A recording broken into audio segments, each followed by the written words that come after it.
¿por qué a un paciente con estenosis renal bilateral no se le puede dar un IECA?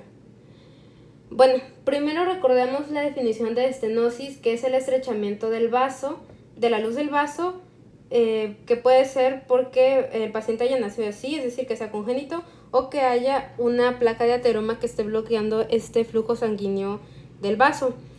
La estenosis renal, ya sea bilateral o unilateral, se va a centrar, más bien va a suceder en lo que es precisamente la arteria renal, que es la que va a irrigar a los riñones. Y si hay una disminución del flujo de esta arteria renal, también va a haber una disminución del flujo en las arterias consiguientes, que son estas, entre ellas la arteriola aferente. Entonces, primero vamos a explicar lo que pasa con el sistema renina-angiotensina de un paciente normal que no tiene ninguna patología y que no va a estar tomando un IECA.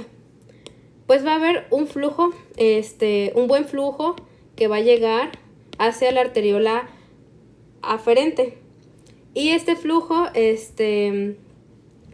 va a estar aquí, va a haber bastante, va a pasar bastante al glomérulo, porque en estos casos la angiotensina 2 va a provocar la vasoconstricción de la arteriola eferente y sí va a pasar plasma para acá, que se filtre, pero va a pasar más aquí, porque va a haber una manguerita que esté bloqueada parcialmente de este lado, entonces este plasma va a buscar dónde salir y se va a ir hacia el glomérulo, entonces vamos a tener una buena filtración, que es lo que normalmente ocurre para elevar la presión arterial. Ahora, en un paciente con enfermedad de la estenosis renal bilateral, lo que va a causar es que va a haber un flujo deficiente, no nada que ver como va a haber aquí. Va a haber un flujo deficiente porque pues no va, esta estenosis, este estrechamiento no va a permitir que llegue suficiente sangre hacia la arteria renal y por tanto hacia la arteriola aferente. Entonces, de por sí ya tenemos muy poquita sangre que va a llegar de este lado. Y pues también la angiotensina 2 en estos pacientes va a actuar porque pues no van a estar tomando ningún IECA y va a causar la vasoconstricción de la arteriola eferente. Por tanto, va a pasar lo mismo que aquí, que este lado, pero más disminuido.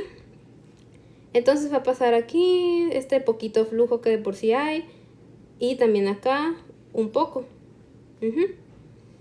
Entonces, podemos notar la diferencia entre ambos, entre un paciente normal sin ninguna patología y un paciente con estenosis renal bilateral. Es lo mismo, pero con un flujo disminuido. Ahora, este paciente con estenosis renal bilateral sin que esté tomando un IECA, pues de por sí ya va a tener una tasa de filtrado glomerular pues disminuida porque precisamente no va a pasar suficiente sangre hacia el glomérulo. Pero ahora, ¿por qué no le podemos dar a un paciente un IECA a estos pacientes con esta patología? Porque, pues, como acabo de mencionar, ya va a haber una disminución de la tasa glomerular.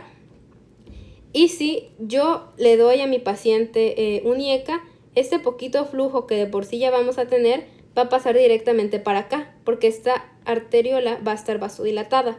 Y sí va a pasar aquí, pero así muy poquito ya, porque se va a ir la mayor parte de ese poquito flujo que de por sí ya hay hacia este lado de la arteriola eferente.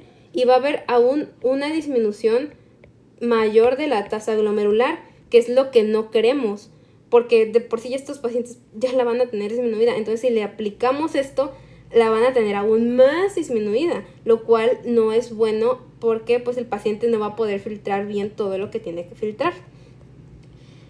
Y sí se puede dar en un paciente con estenosis renal unilateral, porque si un riñón está deficiente, pues el otro riñón va a compensar esto aumentando su tasa de filtración, pero en el otro riñón que no está dañado.